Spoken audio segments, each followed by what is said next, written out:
Good evening. And you don't know what's in this cup. I have no idea what's in the cup either, and I'm frightened to find out. Anyway, I'm Randy Rosenblum, and this is SoCal Prep Report. He's drinking already?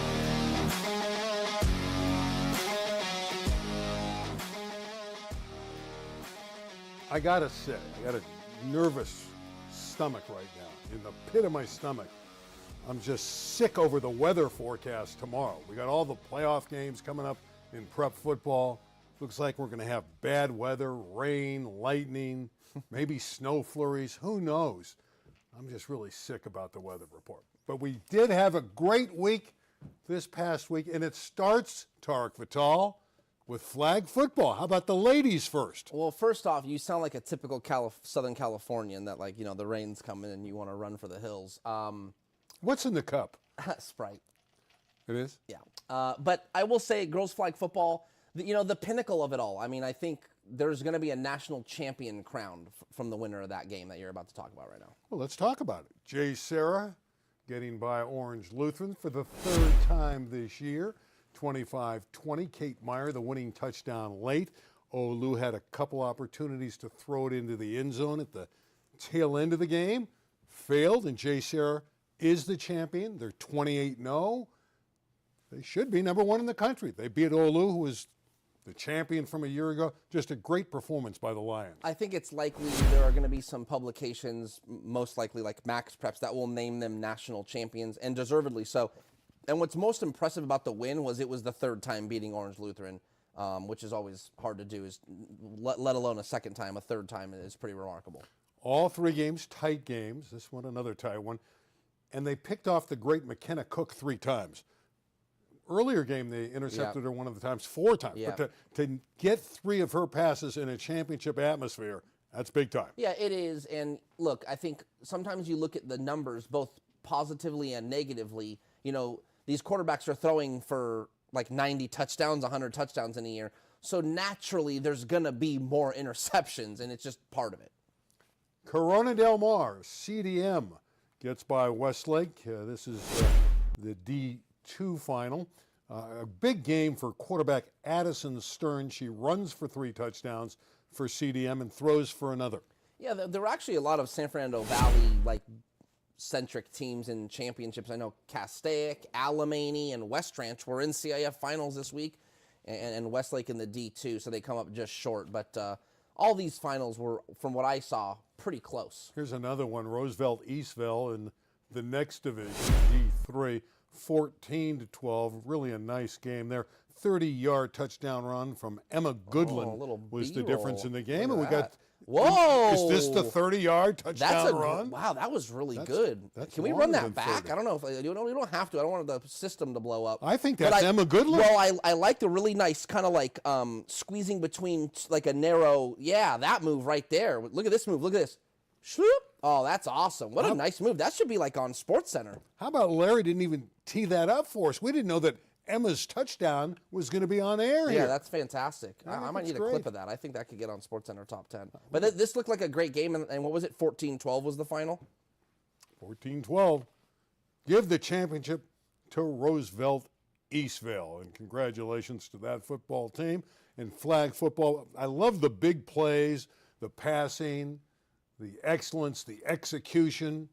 Just tremendous to watch. And for the Southern section, they're only in their second year. Keep in mind the city's in its third year of playing, so that's great. Next one we want to talk about is Anaheim over Castaic, 32-6. Yeah, I think this would have been. This was one of the scores that wasn't too close. And again, I think you get to these finals, and Anaheim Castaic, you're talking about 2 schools so far away from each other. They don't know anything about each other. Maybe a little common opponent action, maybe. And you're watching a little film, but you show up and you're not really sure what you're getting yourself into. So congrats to Anaheim for being prepared. Yeah, scoring big time, big plays again. That's what you love about flag. It's really 7-on-7, and you throw the football in 7-on-7, and you can see that a lot of these games have a lot of points being scored. Although the next game we're going to talk about is D6, not so much. Yeah. How about Alamany over Adelanto, 6-2?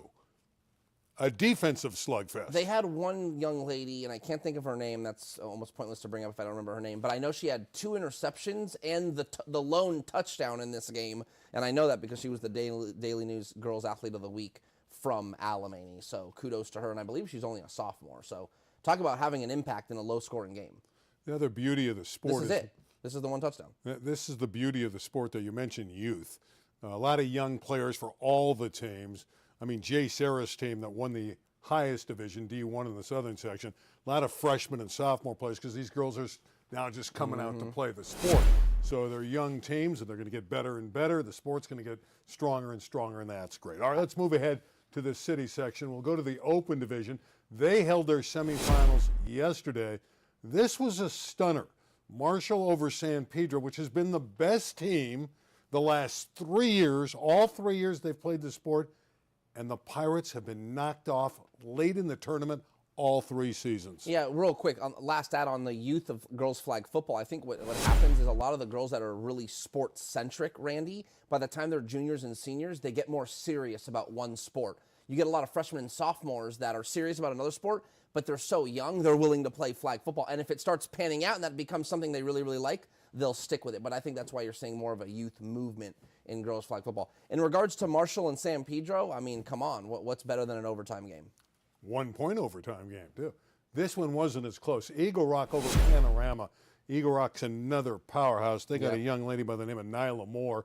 She threw 3 touchdown passes. She's been the best player in this city so far this year. Last year we saw Alina Argueta of Banning do these kind of things, lead Banning to the championship. Perhaps Nyla Moore will get it done for Eagle Rock. All right, let's move ahead to Division I. Remember, in the city, it's open, then D1. Bell fell to El Camino Royale. Rick Hayashida, the football coach at ECR, also handling the girls. They won the D2 title last year at ECR.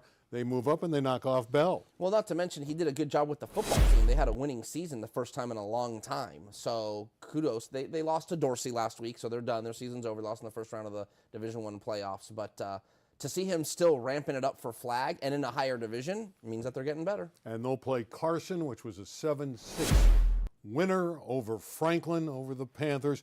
The championship games will be played on Saturday, so that'll be a lot of fun. Garfield High School will be the host site. All right, let's move forward and talk about some prep football games in the southern section from a week ago. A lot of business to take care of today. First game we want to talk about, Murrieta Valley over Corona Del Mar. Remember, CDM won the flag football title, but this time on the boys' side, Murrieta Valley got them. Yeah, I think CDM, not that I feel bad for them, but they probably should have been in Division III, and that's just the way it goes. So they get matched up as a 16 seed, playing the number 1 seed.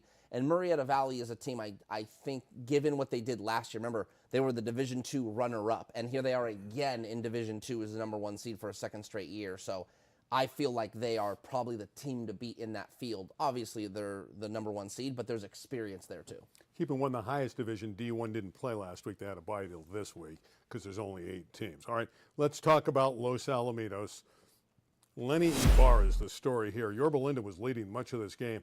Ibarra with a couple late touchdowns pull it out for Los Al. Yeah, they were down, and Yorba Linda is this team prepared, fundamental, disciplined. You know, they're not going to wow you with their speed or athleticism, but they are a tough out. Los Alamitos, they needed that win, Randy. Remember, they finished the year with 2 straight losses after going 8-0. They were trying to find themselves again, and what better way to do it than, I believe, a comeback victory. I think they were, like I said, I think they were down at the game at one point. Yeah, they were down, and again, it was Ibarra that emerged, their great star late in the game.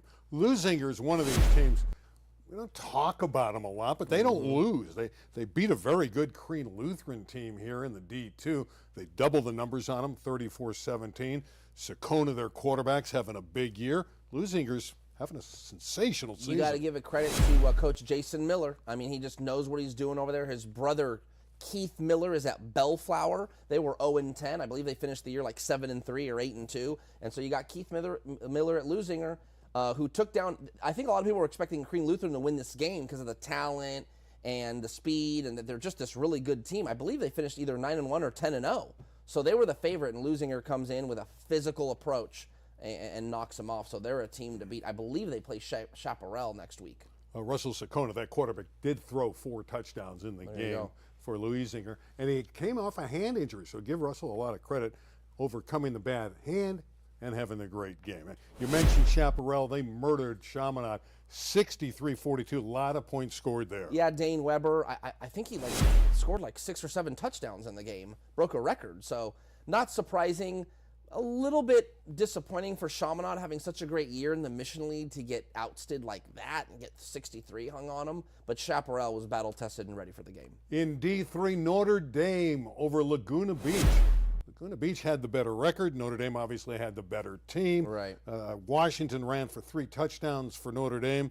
Jack Hurst, 417 yards and 4 scores in the air for Laguna. Hurst had a great year, but it's over. Notre Dame advances. Yeah, there's no surprise here. Notre Dame, again, plays in the Mission League, and though they I don't even call it stumble in, but they go 5-5. You look at Laguna Beach, 9-1. Oh, different levels. And so this is a case where Laguna Beach probably played themselves into a division just slightly too high, and they run into a really good physical Notre Dame team. This was a back-and-forth game. Valencia's had great success out in the Santa Clarita Valley, but when they get to the playoffs, they run into teams every year that seem to knock them out in the first round. This time it was Palos Verdes and their great quarterback, Ryan Rakowski. Yeah, Valencia, big fan of Coach Larry Muir. Problem is they never really schedule their schedule isn't tough enough, because they'll play mediocre teams in their non-league and then run through the foothill league, and they get into a division that's got good teams in it, and Palos Verdes is an example of that. So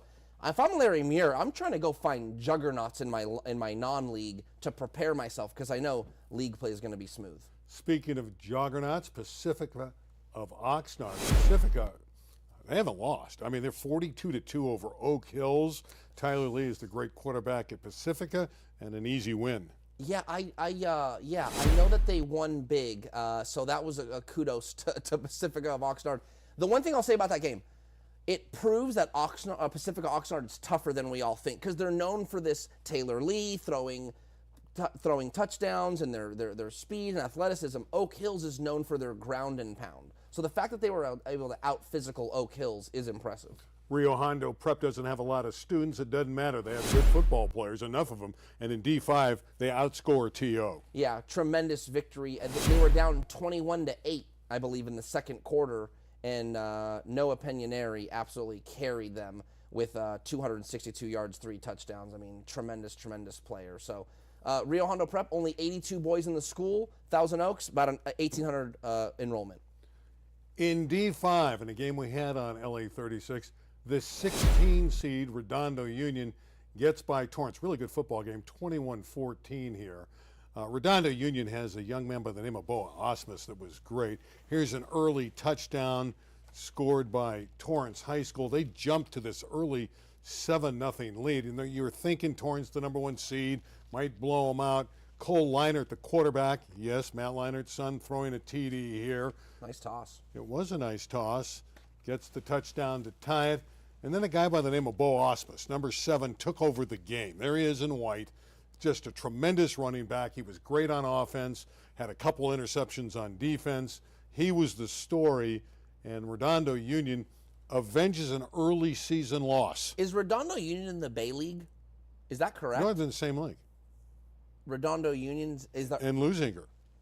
They're in the Bay League. Pioneer League. Pioneer League. Okay, they're not in the Bay League. Okay. Yeah. So this was a rematch from earlier in the year. Now, Osmus didn't play in the first game. He was injured, had a broken foot.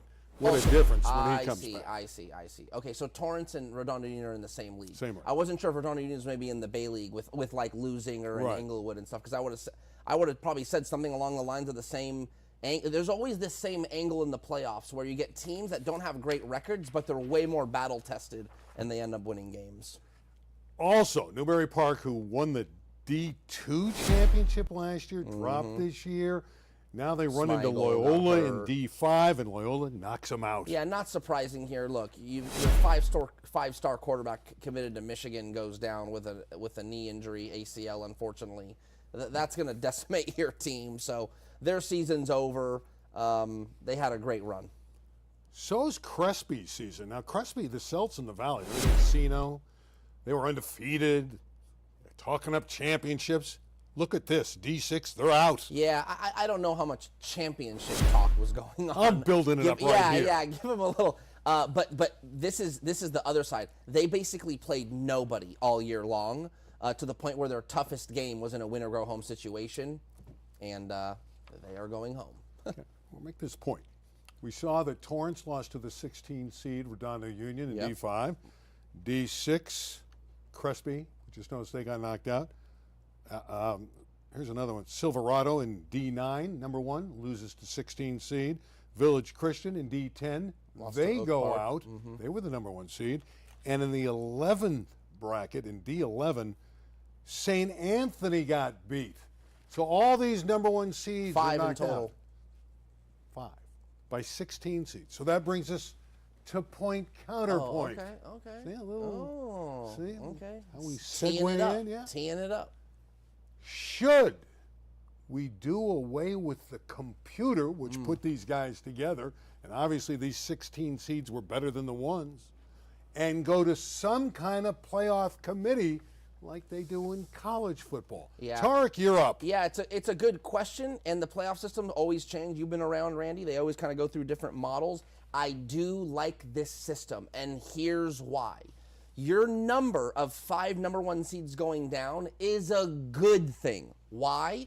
Because that means that the highest seeded team and the lowest seeded team create a competitive game. So therefore, you're establishing that all the teams in between are likely to be able to have a competitive playoff game as well. What you don't want is regional playoffs or some other system that pigeonholes you into division because of your prior 2 years. Now you've graduated all your seniors and you're not the team you used to be, and you end up getting more, not saying that they don't exist, but you end up getting more blowouts in the opening round. Competitive football and parity is good for the postseason. So you like the computer. I would say that I like it compared to some other systems, yes. Pull the plug on the computer. Oh my gosh.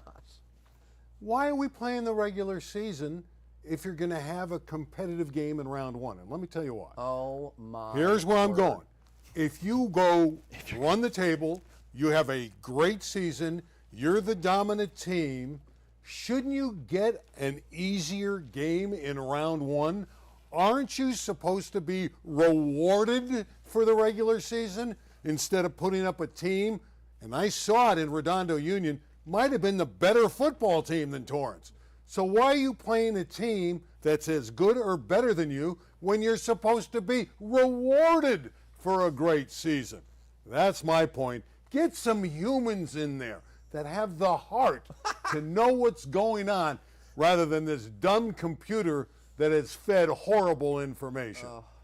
That's my crazy take. You're losing it. I have lost No, it. it's not it's honestly not a bad take. I think there is a world where you can have the computer, bear with me, do like 95% of the work and get all the because listen, you're talking about a playoff committee. There's only so many college football teams. There's like 580 schools in the southern section. I think there's 400 plus football schools. So how do you get a committee to put together a playoff for 14 divisions? It would take a lot of man hours. Point is I think you can get a computer to do about 95% of the work, and then to your point, add a little human element that makes sense. Like I think all league champions should have home games in the first round. That's not a guarantee in this system. So I would agree with you on that. I was afraid he'd bring that up because that is true. Okay, thank you. There's, Okay. there's really not enough knowledge to go from 1 To 14. to 14. Although Tark, he might know down to 11. No, I don't know not about even. divisions Not 12, even. 13, and 14. No, it would take a lot of work. Now you could assign, we're not going long on this, but you could assign maybe coaches for certain divisions, but then the problem with too much human element is you get conspiracy theories on like buddy stuff. We're going to talk about JFK on this show now? We conspiracy theories? I'm into that. All right, forget it. Okay. Oh, we're way off the point. We just went through point counterpoint. All right, let's take a look at the CIF Southern Section playoffs. D1, which will get started this week. Great football games, tremendous games, and we will talk about first Orange Lutheran and St. John Bosco. Bosco beat them 48-0 the first time they played. This is the kind of first-round game you should get. Yeah. Poor Orange Lutheran. Yeah, that's going to be a no contest game, and the Braves should roll pretty easily there. I'll give you a better one. How about Servite at Corona Centennial? Any hope there for the Friars? Yeah, I would say certainly more hope than Orange Lutheran. And don't forget, rematch. These teams played in week 0, and it was lopsided. Week 0 almost means nothing. You're chasing ghosts. You don't know what you're going to have. It's a bunch of teenagers for the first week of the football season. So, yeah, Servite's much improved, and that game could be a little tighter, though I do think Centennial will win the game. The most intriguing game for me, I know you have the other one that you like, but for me is the Mission Viejo offense. Yes. Against Mater Dei's defense and sometimes good offense. This, to me, no one gives Mission Viejo much of a chance here. You're absolutely right. And Luke Fahey and Jack Junker, the great receiver, they can score. Yeah, there's no question. What was the score? The game you did, they scored 73. 76. Did you do that game when he threw for like 9 million yards? 562 yards, 5 touchdowns against Los Alamos. Listen, we did do it. If he, thank you for confirming. Okay, if he can get that offense rolling, and it becomes a shootout, they can win that game. If it's a slugfest, no, so it's one of those cliche, if there's lots of points and it's going back and forth, I like the pace and the tempo of Mission Viejo. If it becomes a war within the trenches and a low-scoring games, give me the Monarchs. Talk about fist fights. How about the next one? Santa Margarita and Santa Margarita. I still think Trent Mosley, that great star at Santa Margarita, needs to be watched. He could have a breakout game. Sorry. Yeah, okay. No, totally agree.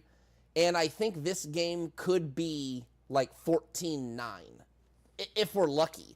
I think the weather will be a factor, and the defenses will be absolutely the stars of this show. I would be shocked if we see a team with 4 touchdowns. I wouldn't be surprised with like a 21-13 either, but anything more than 3 would be surprising. I want to know your thoughts on that game. Seriously. I think it could go either way, but I'm leaning towards Sierra Canyon playing at home. They're undefeated. They have great confidence. Their offense is a little bit underrated. Yeah, correct. And I think they'll probably win the football game. Okay. So let's get to some of the city section scores. Okay. I want to give these guys some credit. I'm going to move through the scores Not to quickly. yell at me. All right. I'm not yelling at you. I like you too much. All right, we had Franklin in D1 over Westchester, 35-15. No surprise, the Panthers throw the football well. Van Nuys knocking off Banning. Banning's a little bit down this year, so even though they're a Marine League school, not a great That's actually, shot. yeah, Van Nuys on the uptick though. You're right. Dorsey, you mentioned this game earlier over El Camino Real, and that was fairly handily 26-8. ECR did have a good season. I was a little surprised by that score. I don't know. I think the Coliseum League's underrated, but that's fair okay. Fair enough. And Gardena over Hamilton, which was probably the highlight game in D1. Yeah, I think, listen, Elijah Asante did a great job with Hamilton, getting them up and going. They weren't exactly a great football team, but certainly everyone knows about him. And I think for his first real year, though it was technically his second, he did the right thing. Somewhat of the Deion Sanders of high school football here in Southern California. Would you not agree? I think that's a valid point. He is. He's outspoken. And they're like, gets players. They're not like that good. Not yet, but they will get better. Yeah. I put this next one up there because it's my alma mater, and they finally won the playoff game. North Hollywood over Sylmar, but a really good game in D2, 42-35. Opened up a huge lead, nearly blew it, but the Huskies held on. Your boy Scott Fair, correct? That's he's the coach. Yeah, man. Runs that wing key junk. Cloud of dust, man. It works. It definitely works. You got to know how to defend that, or you're going to lose. By the way, there is a lot of dust at North Hollywood High School when they play there. That feels neat. Well, they've been working on it recently, so it should be pretty good. How about Contreras over Poly? This one, another high-scoring game, 35-28 in D3. So now let's move ahead and talk about what's coming up. The big games this week in the Open Division. Garfield at Palisades. Of course, Jack Thomas has had a magnificent year throwing the ball for Pally. Quarterfinal game. I get nervous about the Dolphins' defense and their ability to be physical. So, similar Mission Viejo Mater Dei take. More points, Dolphins, Palisades. Garfield Less can points, run the football. Yeah, it becomes like this physical, cold, you got to be tough kind of game. I like Garfield. King Drew has the better record. They wanted to be in the Open Division. Unfortunately, they get Carson. Carson's the top seed. Carson's going to win that one. So we'll move ahead to the next one. You agree there, right? No, yeah, no comment. Exactly. All right, Kennedy, Birmingham for the Valley Championship. Yeah, this one's tough. Look, Kennedy is a team that's never been in the Open before. So kudos to Coach Cassidy, Diego Montez for getting, it's almost like they punched a ticket. Imagine being like a Cal State Northridge and you get into the NCAA tournament from the Big West and now you got to go play Duke. I mean, that's what this is. Would you not agree? Yeah. Birmingham's going to blow them out. Just want you to get a little more fired up. No, man. Birmingham's going to blow them out. Bringing all the They've energy, won 54 man. straight Move on to the games next against game. city competition. All right, let's take a look. Let's talk about Regalado. Yeah, you do. Let's talk about Regalado. Here are our great performances. Yeah, he threw a million touchdowns against Ganesha. So he had 10 total. He threw four. He threw 9 and ran for 1. Most in Inland Empire history, 3rd all time in the state of California.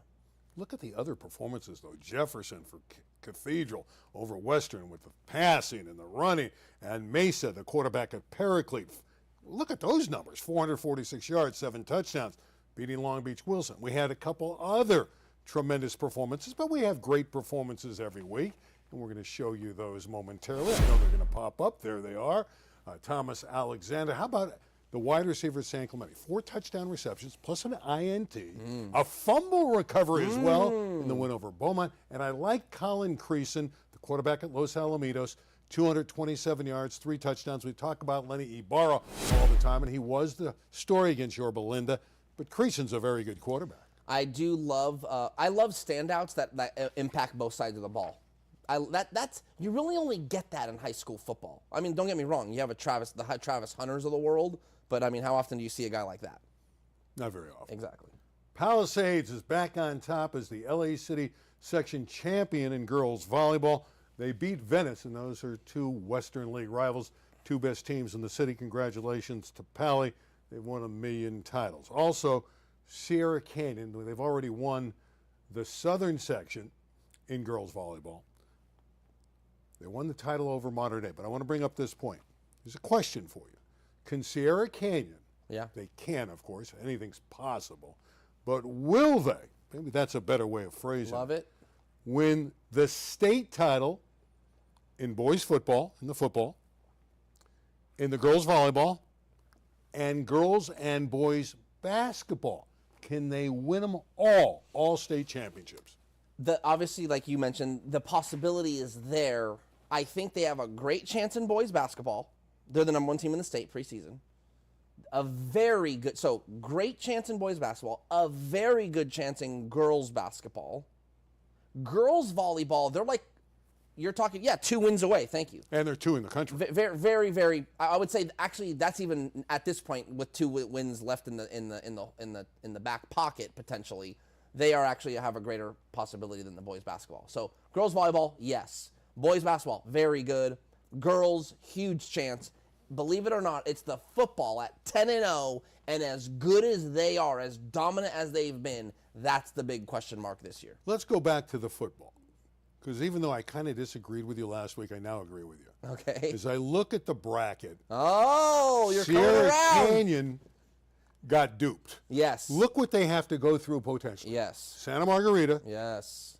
Potentially St. John Bosco. Yes. And maybe Mater Dei. It would probably be, looking back, if they pulled it all off, it would be, they would. I'd be willing to bet if they run the table, they might be national champions. But they still have to win the state game. Yes, but that would almost be like a formality. They ain't losing. Whoever they get through in the southern section, they ain't going up. Folsom's for real, baby. No, Folsom won't even be the Northern California representative. It'll be De La Salle or like Pittsburgh or something. I like Folsom. Yeah, I'm telling you, Folsom's coming down. Dude, they came down and played Mission Viejo, and it wasn't even close. I know. But you bring up a great point, and there's a path there that makes their feat, if they so do it, so mind-blowing that it would be quite the story. I want you to write those notes down, and you can do a little story on that one, because he's a writer, and I'm simply a broadcaster. And again, my major concern for Tark is he's going to go to Sierra Canyon in Chatsworth tomorrow in the rain. And I told you, the pit of my stomach, I'm just sick of. Good thing poor elements. Close. Okay, we're done. You can throw your paper. That's it. Show's over. So until next week, we'll have all the results, all the key games. right here on SoCal Prep Like a little Report. RPO. See you next time, like everybody. a little RPO. RPO. It's not a run-pass option. And You then- throw every time. That's one of your better tosses. I know. Well, it's because I always kind Look, we got lightning up. I back Larry's shoulder got it. lightning up. That's what's going to be. This was That's like- going to be you tomorrow in was more Sierra like- Canyon. This was more like seeing. I'm worried about your health driving out to Sierra Canyon.